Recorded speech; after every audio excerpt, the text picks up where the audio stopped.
गुरुर्ब्रह्मा गुरुर्विष्णु गुरुर्देवो महेश्वरा गुरुर्साक्षात् परब्रह्म तस्मै श्री गुरुवे नमः। ओं गजाननं भूतगणादिसेवितं कपितजम्बुफलचारुभक्षणं उमासुतं शोकविनाशकारिकं नमामि विघ्नेश्वरपादपङ्कजं। बोलो शंकर भगवान की जय।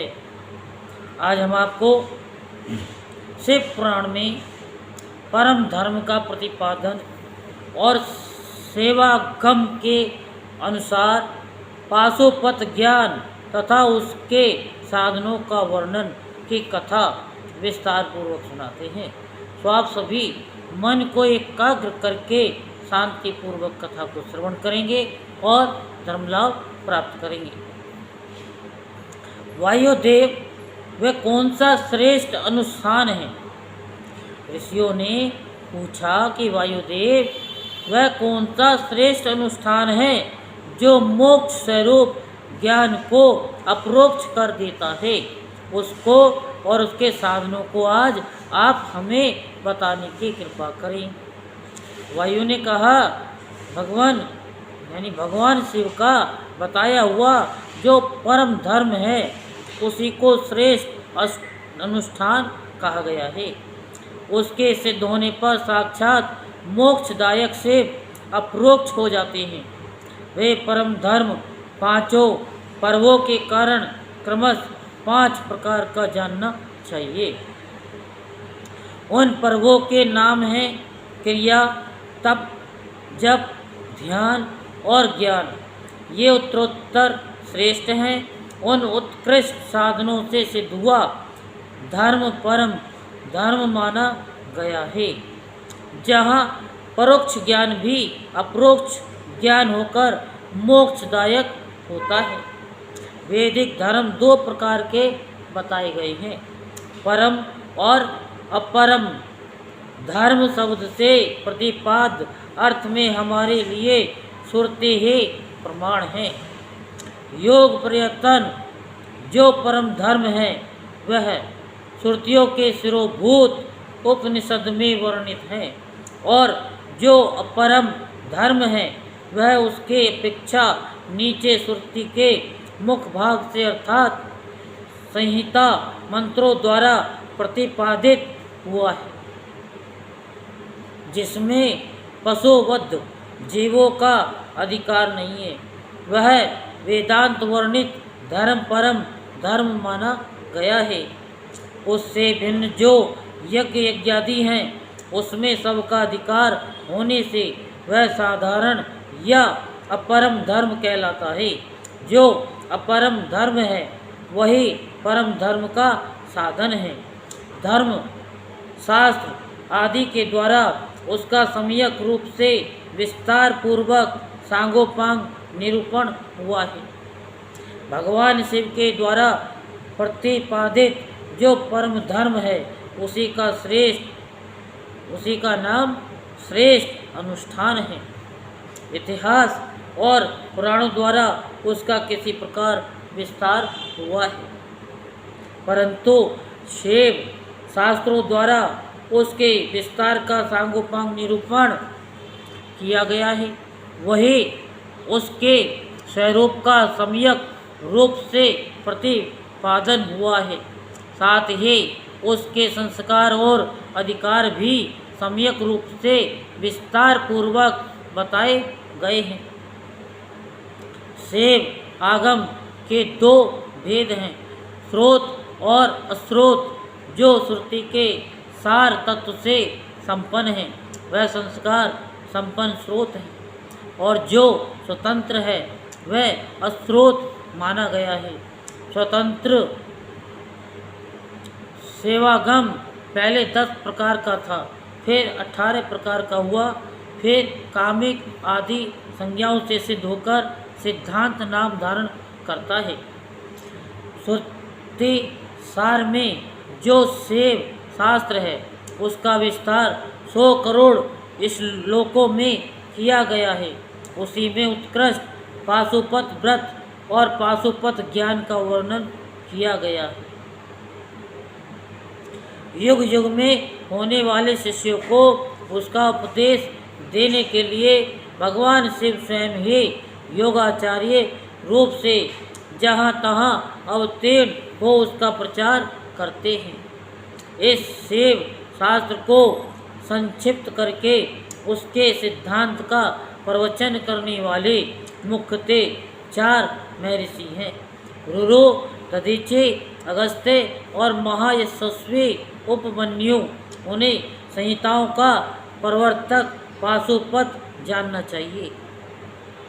उनके संतान परंपरा में सैकड़ों हजारों गुरुजन हो चुके हैं।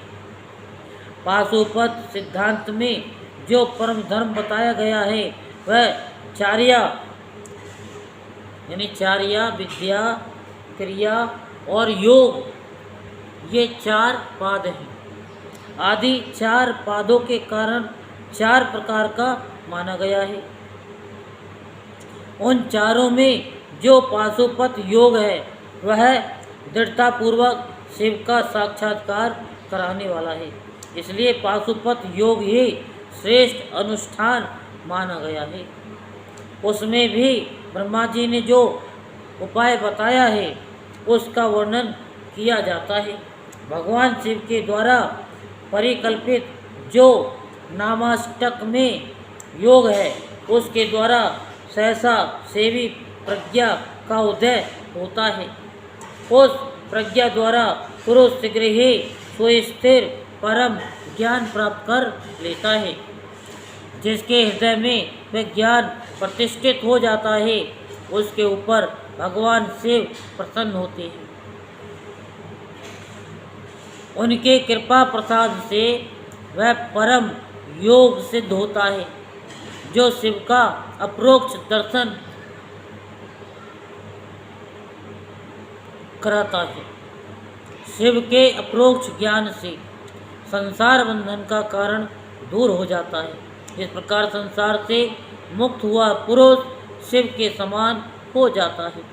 ये ब्रह्मा जी का बताया हुआ उपाय है, उसी का पृथक वर्णन करते हैं।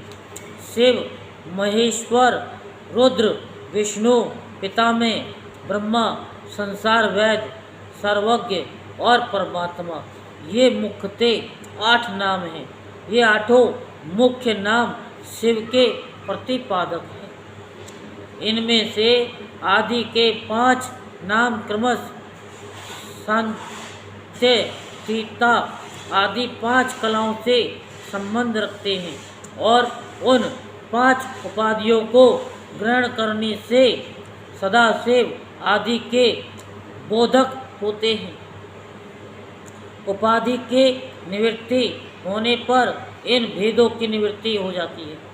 वह पद तो नित्य है किंतु उस पद पर प्रतिष्ठित होने वाले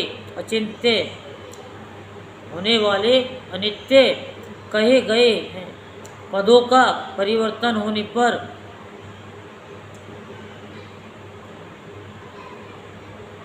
पद वाले पुरुष मुक्त हो जाते हैं। परिवर्तन के अनंतर उन्हें दूसरे आत्माओं को उस पद की प्राप्ति बताई जाती है और उन्हीं के वे आदि के 5 नाम नियत होते हैं। उपादान आदि के योग से अन्य 3 नाम संसार वैद्य, सर्वज्ञ और परमात्मा भी त्रिविध और उपाधि का प्रतिपादन करते हुए शिव में ही अनुगत होते हैं। अनादि मल का संसर्ग उनमें पहले से ही नहीं है तथा वे स्वभावते अत्यंत शुद्ध स्वरूप हैं, इसलिए शिव कहलाते हैं। अथवा वे ईश्वर समस्त कल्याण में गुणों के एकमात्र घनीभूत विग्रह है, इसलिए शिव तत्व के अर्थ को जानने वाले श्रेष्ठ महात्मा उन्हें शिव कहते हैं। 23 तत्वों से जो परे प्रकृति बताई गई है उससे भी परे 25वें तत्व के स्थान में पुरुष को बताया गया है, जिसे वेद के आदि में ओंकार रूप कहा गया है। ओंकार और पुरुष में वाच्य वाचक भाव संबंध है। उसके यथार्थ स्वरूप का ज्ञान एकमात्र वेद से ही होता है। वे ही वेदांत में प्रतिष्ठित है, किंतु वह प्रकृति से संयुक्त है। अतः उससे भी परे जो परम पुरुष है उसका नाम महेश्वर है, क्योंकि प्रकृति और पुरुष दोनों की प्रवृत्ति उसी के अधीन है। अथवा यह जो अविनाशी त्रिगुण में तत्व है, इसे प्रकृति समझना चाहिए। इस प्रकृति को माया कहते हैं। ये माया जिनकी शक्ति है, उन मायापति का नाम महेश्वर है।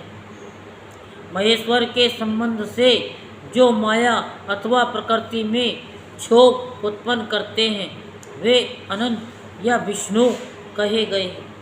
वे ही कालात्मा और परमात्मा आदि नामों से पुकारे जाते हैं।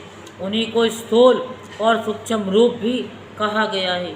दुख अथवा दुख के हेतु का नाम रुत है। जो प्रभु उसका द्रावण करते हैं, उसे मार भगाते हैं।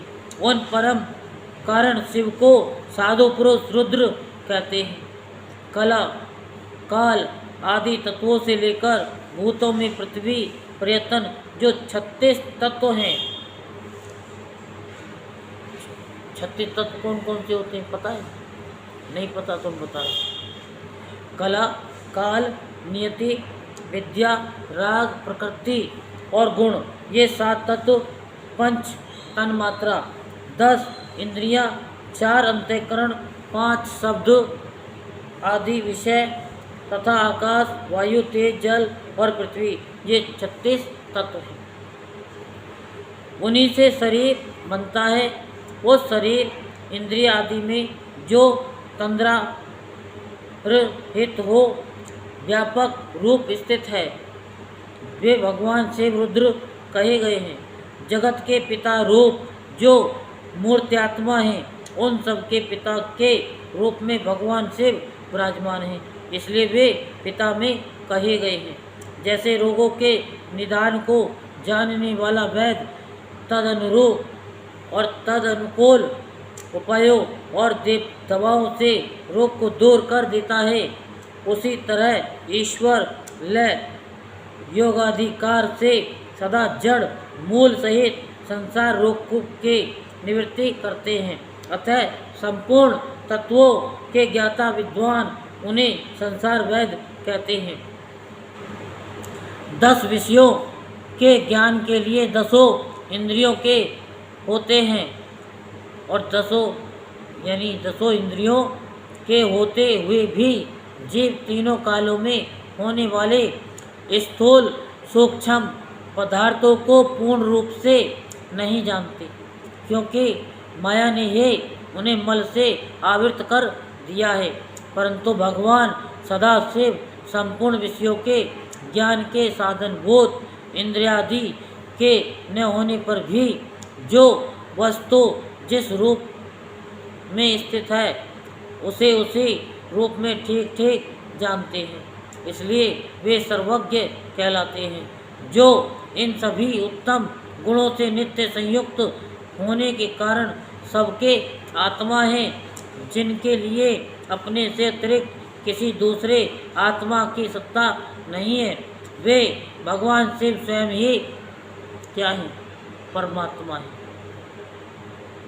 आचार्य की कृपा से इन 8 नामों का अर्थ सहित उपदेश पाकर शिव आदि 5 नामों द्वारा निवृत्ति आदि 5 कलाओं के ग्रंथि का क्रमश छेदन और गुणों के अनुसार शोधन करके गुणित उद्घात युक्त और अनिरुद्ध प्राणों द्वारा हृदय कंठ तालु भ्रू मध्य और ब्रह्मरंध्र से युक्त पुरयष्टक का भेदन करके सुषुम्ना नाड़ी द्वारा अपने आत्मा को सहस्रार चक्र के भीतर ले जाए, उसका शुभ्र वर्ण है। वह तरुण सूर्य के सदृश रक्त वर्ण केसर के द्वारा रंजित और अधोमुख है। उसके 50 दलों में स्थित आ से लेकर 6 तक सबिंदु अक्षर कणिका के बीच में गोलाकार चंद्रमंडल है। ये चंद्रमंडल छत्राकार में स्थित है। उसने एक ऊर्ध्वमुख द्वादश दल कमल को आवृत कर रखा है। उस कमल के कणिका में विद्युत सदृश अखतादि त्रिकोण यंत्र है। उस यंत्र के चारों ओर सुधासार होने के कारण वह मणिद्वीप के आकार का हो गया है। उस द्वीप के मध्य भाग में मणिपीठ है। उसके बीच में नाद बिंदु के ऊपर हंसपीठ है। उस पर परम शिव विराजमान है। उक्त चंद्रमंडल के ऊपर स्थित शिव के तेज में अपने आत्मा को संयुक्त करें। इस प्रकार जीव को शिव में लीन करके सप्त अमृत वर्षा के द्वारा अपने शरीर के अभिषिक्त होने की भावना करें।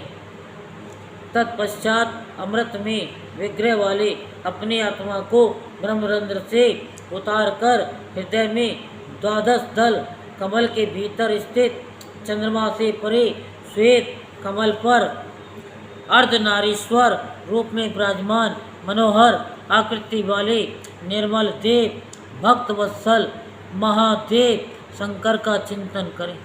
उनके अंग कांति शुद्ध स्फटिक मणि के समान उज्ज्वल है। वे शीतल प्रभा से युक्त और प्रसन्न हैं।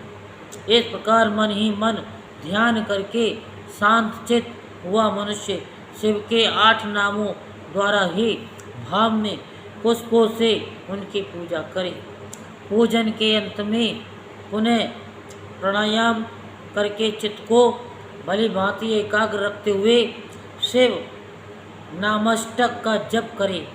फिर भावना द्वारा नाभि में 8 आहुतियों का हवन करके पूर्णाहुति एवं नमस्कार पूर्वक 8 फूल चढ़ाकर अंतिम अर्चना पूरी करके चुल्लू में लिए हुए जल को आत्म समर्पण के भावना से शिव के चरणों में समर्पित कर दे। इस प्रकार करने से शीघ्र ही मंगल में पाशुपत ज्ञान की प्राप्ति हो जाती है और साधक उस ज्ञान की सुस्थिरता पा लेता है। साथ ही वह परम उत्तम पाशुपत व्रत एवं परम योग को पाकर मुक्त हो जाता है, इसमें संशय नहीं है। बोल शंकर भगवान की जय। हर हर महादेव, हर हर महादेव, हर हर महादेव।